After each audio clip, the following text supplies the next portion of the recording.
Hello, good afternoon. I'm Karina Rotenstein. I'm the producer of the TIFF Industry Conference.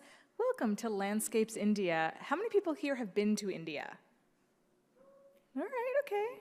So after today, you will be booking your next flight and going all over India to make your next film.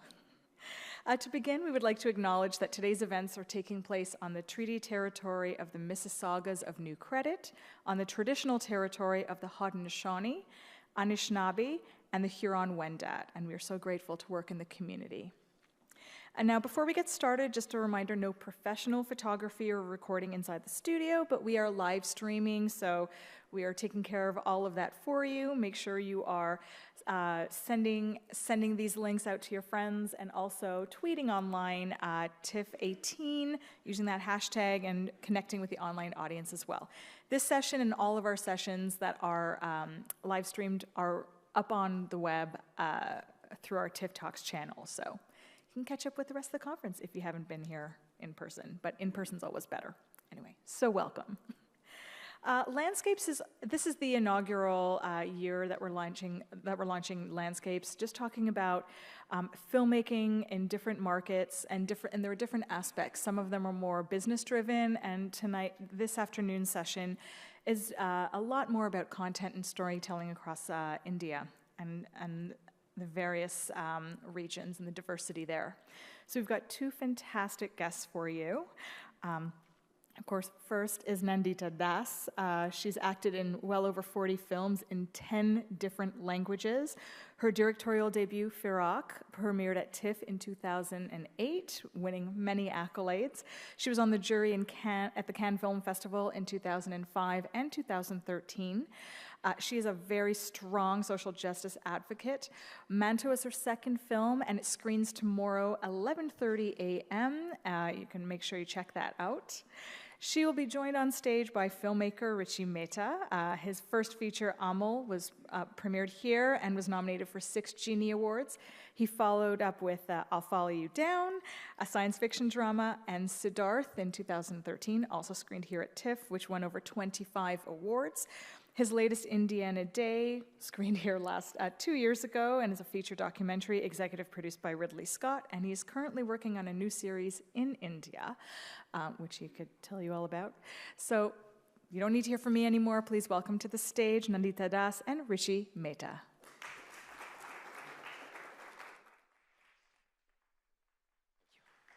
Thank you. Wow, that's... A lot of aisle seats. Why don't you all come in the front, actually? So at least... I don't think that's a bad idea. At least those come. 5 people, at least we feel like to we're make it more talking to intimate. someone. It's bad enough that we can't see your faces.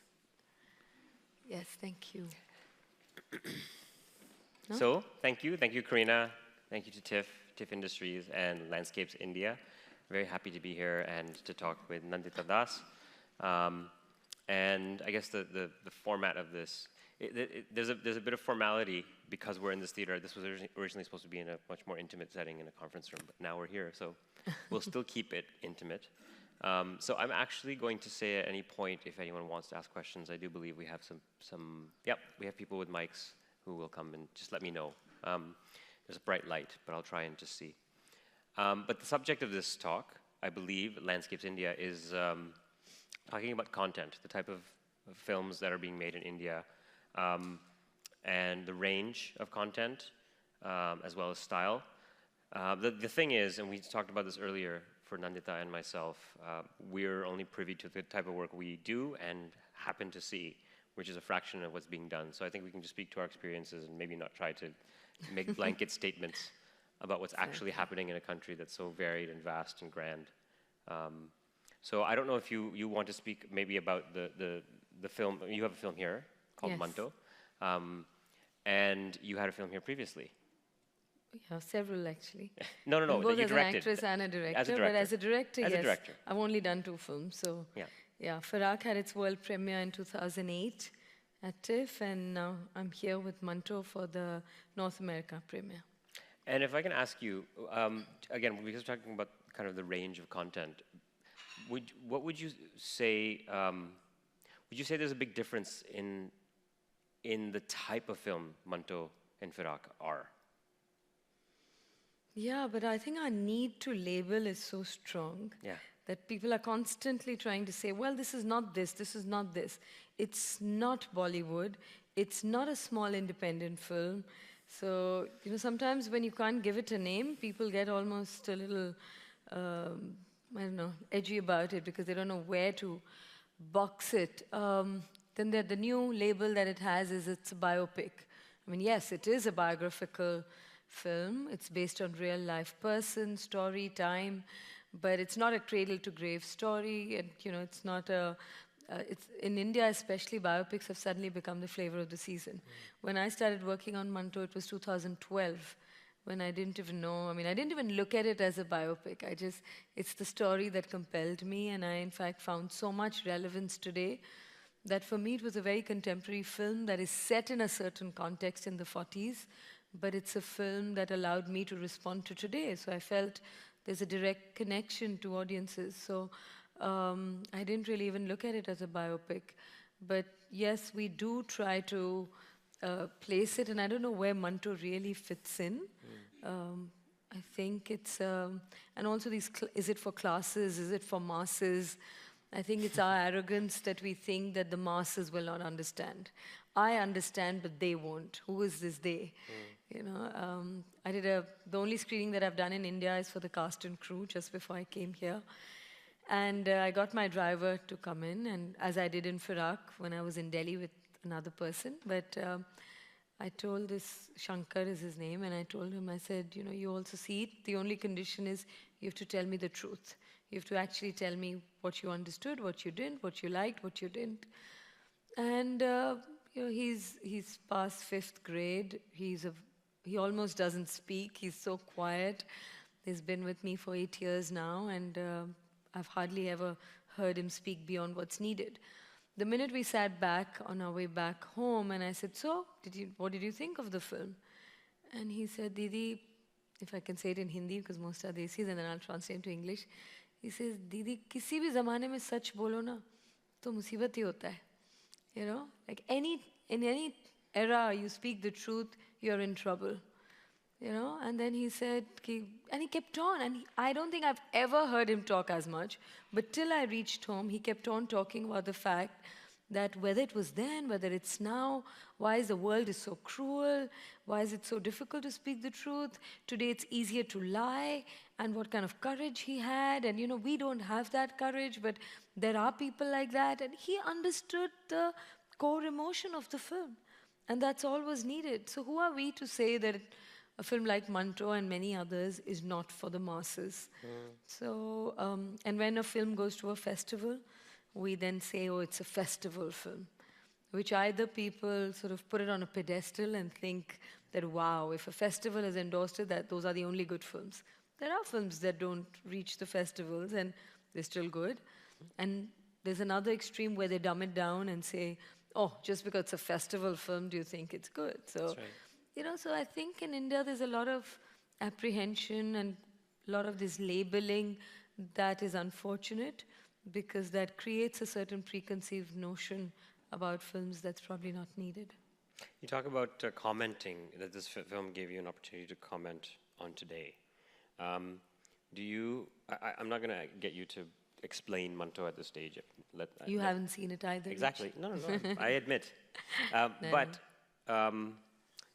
Do you think a lot of filmmakers are using this period, this time, as an opportunity to express what they feel? Because there's a lot of very strong opinions from the peers I have in Bombay right now, and in Calcutta and Delhi, all over the country, in the film business in particular, about what's happening. Do you think it's happening a lot in cinema? I think it's happened in every era in a way. I mean, if you see the films of the 50s and 60s, there was less of these tags like independent and commercial. That's right. If you see Bimal Roy's films, Guru Dutt's films, they commented on what's happening. They had songs and dance and emotional content and romance, and yet your protagonist was someone who was, sort of rooted to the actual milieu of the country, whether he was a farmer or a mill worker, or she was a, woman of the soil, so to say. So they were. And then in fact, this whole movement of parallel cinema that came about in the early 70s was a reaction to that division where films became so commercial and so mainstream that it almost felt like you had to have song and dance and certain boy meet girl kind of romance. And therefore, many of these stories that, Mrinal Sen, Satyajit Ray, Ritwik Ghatak, in Bombay itself, you have Shyam Benegal, Govind Nihalani, Ketan Mehta, Saeed Mirza, all of these people were in a way responding to what was happening around them. And they felt these are the stories we want to tell, and they don't necessarily need the same mainstream tropes. And that's how the emergence of that cinema came. And maybe some of them took it to a place where it was too far from the mainstream, like Kumar Shani and Money Call and all of those. And the parallel cinema just couldn't find enough distributors, and that started dying. And then we had in the early 2000s this whole multiplex phenomena, where we suddenly had smaller theaters, and and people thought, wow, multiplexes will probably allow for more independent cinema. But they were also showing the big mainstream films. And then there was a multiplex genre started emerging, which was telling strong stories, but also somewhat taking a more commercial, sort of path, also because it was dependent on the economics of films. And you still had to market the same way. And then the digital phenomena came in where people said, okay, we can shoot film cheaper. Some of them wanted to even distribute it online. We don't have to be relying on the traditional forms of distribution. But still, I think in India, the reason why there are still less experiments, and might be a cynical view, is because economics continues to interfere with art much more than when I travel to other parts of the world, when I see young filmmakers from small countries that make 4 or 5 films a year. They still have a certain idealism in their eyes. They're still wanting to do films and tell stories that they are passionate about. They're not worrying so much about money. Friends are collecting money and doing it. There is all of that. And I think in India, we produce 1,000 films a year. And, a new filmmaker also comes in. He's first talking, or she's first talking about how to distribute, who's the music, what kind of songs we're going to be getting. We're going to try for this hero or this star. So, there's a little bit of dilution of that idealism from the word go. And the intent itself is slightly corrupted. I wouldn't say all, but largely. And so I think in every era, there are people who are responding to what's going on in their own way, and sometimes through very personal stories. It doesn't have to always have a big social angle to it. It can be, like there was this whole phase of Rishikesh Mukherjee, Sai Paranjpe films with Farooq Sheikh, Amol Palekar, the common middle-class man, woman, and their search for a home. What are the urban stories also that it gave birth to? So there are a lot of genres that have also vanished in our times, and the people haven't vanished. And it's just that they are not being represented enough. The films that you've directed are in Hindi, both? Well, Firak was actually in 3-4 languages. It was whoever spoke, as we know that in India it's a multi-linguistic country. So if a film is set in Ahmedabad, a particular class will speak in Gujarati and English and Hindi. Another maybe group of people will speak in Urdu, and somebody will speak in Hindi and Urdu. Even among the Muslims, the upper class Muslim will speak a certain language, the lower class Muslim, and vice versa. Same for the Hindi. So Firak was much more true to what people would naturally speak than I could do it in Monto. Because Monto required a bigger budget, considering it was a period film. It wasn't easy to pull it off. I would have liked to do it in Punjabi and Urdu, because Monto was from Amritsar, was in Bombay, then went to Lahore. At home, they all spoke Punjabi. So when I went and met the family, and I was like, oh, you all just spoke Punjabi to each other? And I was like, he wrote everything in Urdu, and you mean to say he never really spoke Urdu at home? And they were like, no. And I said, okay, then I think we need a Punjabi actor. And I came with the view of it should be in Punjabi and Urdu, and then I realized economics interfered. And there was no way that I could have done the film in Punjabi and Hindi Urdu. And then it's largely what we call Hindustani, but there's a lot of Urdu and a lot of Hindi. So do you find that there's probably above a certain scale of film in India, it has to gravitate towards one of the more commonly spoken languages? Tamil, Telugu, Hindi, yeah, where the big markets are. Or you can pull in that kind of budget. And, I don't really know the ropes of it yet. This is just my second film. I've always been driven by wanting to tell the story, and I've done a lot of work, whether it's the script, finding locations, putting a crew together. I've just done a lot of it myself, and then have gone to a producer, and they also have a certain preconceived notion about me. Oh, she does all these serious type films. No one's going to watch it. You're labeled, yeah. So yeah, I mean, it might go to some festival. We might get some awards. It's what they call now a prestige project. So they keep saying it's a prestige project, but box office mein kuch nahi milega. I'm like, please market it well enough and let there be level playing field, and then we'll see whether it's going to do well or not. What is box office after all? It's reaching out to audiences and getting people to see it. And for that, marketing is today more important, unfortunately, than the money. I mean, they're spending good amount of money in marketing, and sometimes the luxury that we have in marketing, we didn't have it in production. Yes. And it sort of burns your heart. Like, we killed ourselves in the production, and instead of 50 junior artists, I'll make do with 20. It was almost like that. A lot of creative compromises we had to do. But I mean, I'm learning the hard way.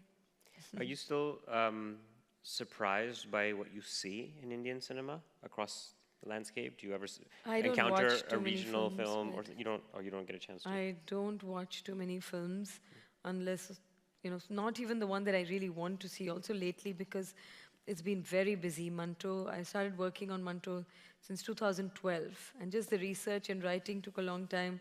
That time my son was also very small. He's now 8. And, so just juggling between a full-time mother and full-time director has really taken a toll. So I haven't watched, but also, Indian films is not just Hindi film, and definitely not Bollywood. Indian films, as you all know, is, every region, every state has its own cinema. And, they represent, and some of the better work, in fact, is happening in regional cinema. With my own films, I've done 40 films as an actress, and you would struggle to name 5, and those 5 would all be the Hindi films done in the early, late 90s and early 2000.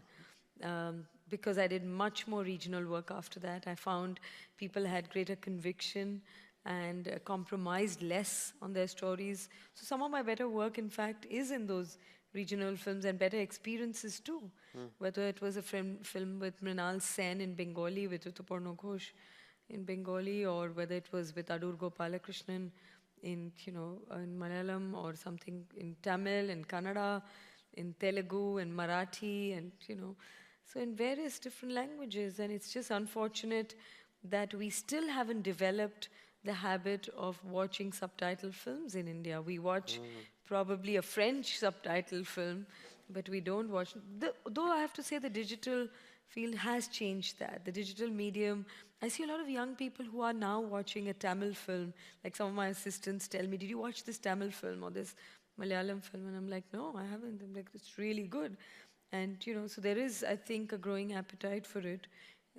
But I don't know how massy that phenomena is, because I'm kind of quite insulated and in my little ignorant world right now. I know there's a question, but just 1 second, one more follow-up to that. You said some of the better work is being done in regional cinema. What would you define as, what is the metric? What does better mean? I know, tricky word. Shouldn't have said that. It's out. No, there's good work happening, of course, in India as well. But I mean largely because I just feel that they are working comparatively in a smaller pond. So you're not having to constantly compete with the big sharks. So when you do a smaller, independent, genuinely true to what you want, to the story you want to tell, say in a Hindi film, by the end of it, when you finish the film and you want to market it, you still have to compete with those same newspapers, television channels, and all of that. I mean, even with Monto, there are really only 3 songs, and one is in the radio. We've kind of put that in as a 4th song. And they said, I don't know if I should say it here. It's going to all come out online. But when is it going to come out, if I may ask? It's actually live broadcast. It's live? Yeah. I have to say hi to my. Oops. Hello, Olivia. Okay, My hi wife is guys. watching. Viacom, are Yeah. you watching Yeah. it? But, for instance, okay, Monto is all about speaking up, so what the hell. So they wanted a rap song to release for the music launch of Monto. Like a modern poetry. Modern rap song. Wow. With all sorts of techno stuff. And here I'm trying to balance in my music, spending hours and months with Sneha Khanwalkar, who's given us lovely songs, saying, how do we make something true to that period? Yeah, classical in a way. And yet, no, the sound also something that contemporary sounds and, but not sort of techno. Sure. Not sort of rapping going man, that kind of a, like, I don't know how to do it. But it's so scary. Yeah. And they said, well, you have to do a rap song because that's what the young people want to hear. I'm like, okay, if they hear that song and they come to this film, they're going to hate it anyways. Yeah. Because it's not the It's not same that. film, It's not right? But they seem to know their job, and I guess they've marketed many more films than I have. So my common sense is not helping. And yes, they're doing a rap song. And I hope I'm proven wrong, because anything that brings people to the theater I'd be happy with. But, your means and end have to be also, I think, a little more in sync. Sure. But they think I'm a purist, but and I think I'm constantly compromising, by the way. But so yeah, times have changed, and that's why when I say that the independent work in the regional films is probably being able to be more true to their metal. And their intent. And their intent, Yes, actually. there's a question back there, yeah? Hi. So I'm a student at Howard University in DC, a grad student in film. I also work out in LA, and I'm really interested in this talk, and it's just very fascinating. So thank you so much for sharing your information and your work. I have a question about more technology and the digital space and how that's changing the scope. You mentioned a little bit about it, how, yes, there's technology that's affecting the medium, but also that there's still the economic barriers that we still have to take into consideration. So I wanted you to speak more about, and also I work in data, so I wanted to talk to you more about how you see data and technology specifically affecting your industry, if it's helping improve the storytelling and finding the audience in the specific spaces and things of that nature, if that makes sense. It does make sense, but I don't know how much I know about data, but the digital medium has definitely opened up much more. It's made the space more democratic. A lot of young people, can take a little 5D camera or even some trying out with their phones and wanting to sort of make films. Also, there's no censorship on the internet. That has made a big difference, because for our regular films, we have to get them censored. And, and now the censorship, in a way, has become stricter. You do anything, it's offending somebody. So, that's becoming a big problem. But then on the internet, they just feel like, oh, now that you're free, there's absolutely no sense of not just responsibility, but sort of pushing it to the other extreme, as if now that we can do anything, it doesn't matter what the content is, as long as we can make it a little more sensational and scandalize. But I still am all for freedom, because through all of that, good work will stand the test of time, and there will be some things that I may not like or you may not like, but that also needs to happen for us to reach there. In terms of data, I don't think there's enough information. There's a lot of perception that, for instance, because, I don't know if you know, but in India, because we were colonized for 200 years by the British, English is really the language of the privileged in some sense. It sort of overlaps with class. Anybody who wants to be upward mobile, they want to put their children in an English medium school, however good or bad it may be. But so English is almost like a status symbol. So all the decision making in people, all the influencers, they all come on, let's say, English television channels that are in English. But that actually is a minuscule population of, even the viewers are much lesser than the vernacular channels or the Hindi channels. And people like me, would probably not see that many Hindi channels. And we have no idea really what's going on. So we base often our perception on the English channels, and we say, oh, people are talking about this and people are talking about this. And once in a while, I don't have a television by choice, but when I'm in a hotel, I do surf, and I'm shocked by what I see. Because that's not even news. It's like horrendous it's like Fox TV to the power of 10. You know, it's right wing, it's sensational. People are dying in the visual, and there's music playing, and A lot of the yelling. orchestra increases as more people die. I mean, it's horrible. And I feel that, do we even know what people are watching? Are we pretending that we know the pulse of the people? We don't. So I think there needs to be more work. In fact, yesterday when I was speaking at Share Her Journey and I met Gina Davis after that, I've been really telling them for a long time now that we need good data, even about women participation. How many women characters are there? What kind of characters? How many women are behind the scenes, behind the camera? And all of those that they've been collecting for Hollywood films. By just putting data out there, some change happens because you say, oh my God, are these really the facts? Whereas there's nothing like that happening in India. And I'm sure the situation is much worse. Yeah. So I hope somebody will do those studies. And one side point on the language, I know a lot of the platforms like the Netflix and Amazons are trying to make more local language productions, Hindi So I hear. language, so I hear as well. So they're actually very much trying to appeal to that group, probably to access their growth market, the biggest growth market, I would assume. And that's having a huge effect on commissioned projects. There's good. 3 concentrated questions here. So you guys duke it out, because we only have a few minutes left. So. Hi, my name is Hi. Karen King. I'm a producer and former gatekeeper here, and I'm now writing and producing. And I just wanted to know what the finance model is there. It sounds, I mean, I just see hundreds of movies coming. You said 1,000 a year, and you're now working there doing a television series? Yes. So how do you finance it? How does that work? How can more of us get involved? Come on, Richie, that's first for you. My television show that I'm in post-production on was financed by 2 companies. One is called Golden Caravan, and the other is called Ivanhoe Pictures. Ivanhoe, obviously Crazy Rich Asians, they just did. And both are based in the United States. Golden Caravan's between the United States and in India. And so technically going into that, I've kind of cobbled that financing together over a few years with me and my team. But it's not with a broadcaster or commissioner out of India financing it from the ground up. So that's not necessarily going in saying this was developed financially in India and then going into it. Just like my other projects. In fact, my other projects were exclusively financed out of Canada and then gone into India. So accessing the financial market of India has been a real enigma for me. And to be perfectly honest, I usually spend a couple of weeks trying to feel the new era. Every 2 or 3 years I go back to figure it out, and then I step back because my primary market for the type of movies I'm doing doesn't seem to be a mass market in India. Well, definitely there are more and more corporations that are coming in, like corporate companies that are financing films. It's much more streamlined.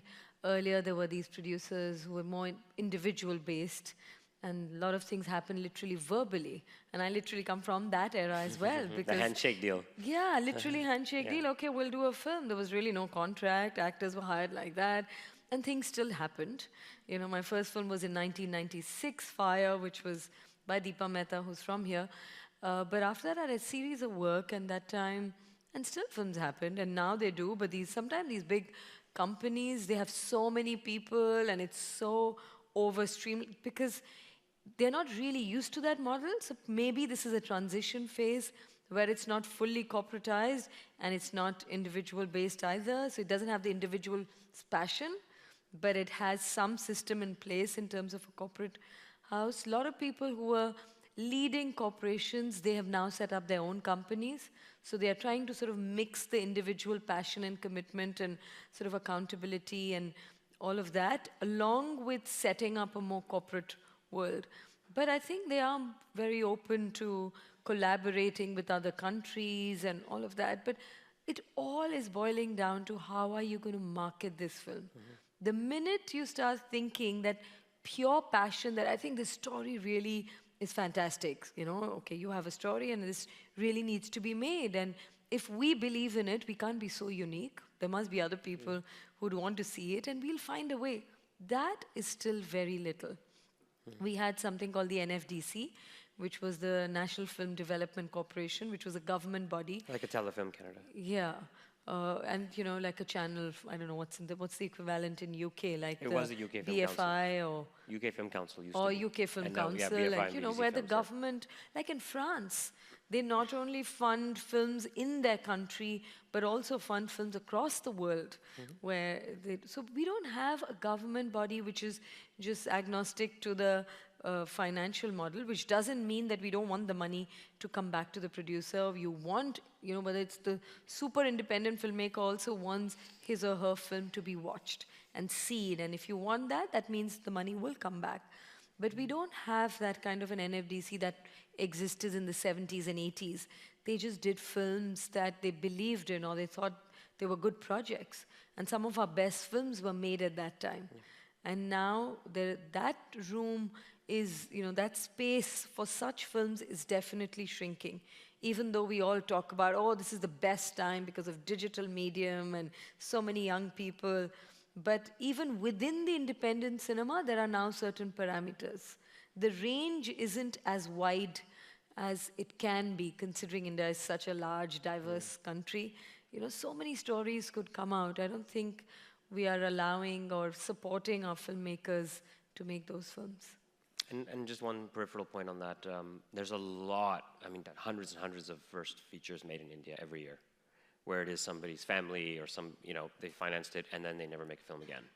Yeah. Because they're not thinking of it in the way true. she's saying, because they didn't think of it market first, they thought of it passion first, and then it was DOA. That's very common in India as well. And it's actually a viable financial model for one film. But by sheer number, there are, from time to time, a gem comes out. Yeah, where, exactly. like It squeezes Tithi, I through. remember, Yeah, I'm just yeah. remembering. Did you see a film Yes, called yeah, I Tithi? love the film. A small Telugu film, I think, Yeah. which was just done by friends. And this, Yeah. young director, Ram Reddy, I think, he studied somewhere in Poland, got his friends, his classmates to shoot and edit. And it has that energy. They just went and shot in this village. Because they were not answerable to a producer, really, they could shoot for 2 months just with the villagers. Yeah. And that's why they produced something that was special. Yeah. But I wish that kind of space Well, for was available. every one of those, there are Hundreds that, are never not. even made. That's right. Absolutely. Unfortunately, we have to wrap it up. I'm really sorry. Oh, really? Yeah, that's it. That's short. Yeah, bus. Oh, yeah. Why don't you shut your cameras and we can still chat? One quick. I just wanted to talk about a little bit of optimism because I Yes, know I don't mean to Satyameva sound Jayate cynical. was a one series off with Amar Khan and he tried Very to do expensive something. series, Yes, by the way. and Malika, I'm from Mississauga, and my classmate Manisha was involved in that. And I saw her struggle, and every day she used to come back and say, I'm tired of making these soaps, but Satyameva Jayate helped. I think we need more producers, more directors who can do that, take that leap. Reema Das today is also screening in here. So we need more of Richie. Yes. Oh, wow. We need I've more never of- heard anyone yes. say that statement So before. I think we need to break. I think we need more producers. I think there are enough filmmakers who are wanting to tell their stories. We just need more producers who will have that faith and say, okay, we will support you and we'll do this together. On that optimistic There. note. Jai Hind. Thank you, everyone. Thank you. And thank you, CBC, and Glenn Gould Studio. Okay. You had a pressing question.